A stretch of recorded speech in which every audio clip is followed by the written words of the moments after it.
In this video, I'm going to teach you how to edit comments in Microsoft Planner.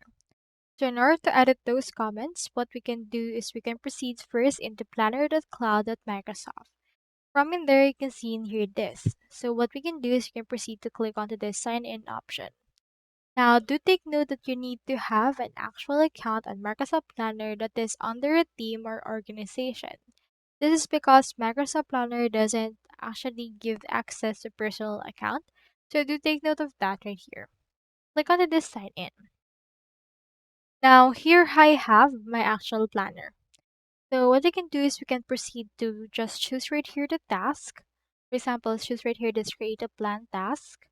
Click onto this eye icon in order to open the details. And in here you can scroll down and add in here some things like comments, priorities, and the likes. For this case, just input right here some notes, like for example, do it ASAP. Then save it right here. And then when you close a particular task, this should be able to be added right here and you can see this. So do take note that Microsoft Planner doesn't have the comment option yet. So what we can do is we can just do it into our notes. In order to change or edit this right here, click on it and you can proceed to remove it right here.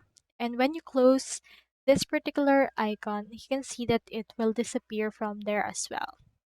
So do take note of that when you're using your Microsoft Planner in here. You can also do a lot of things on Microsoft Planner, like changing the buckets, progress, priorities, start date, due dates, and the likes.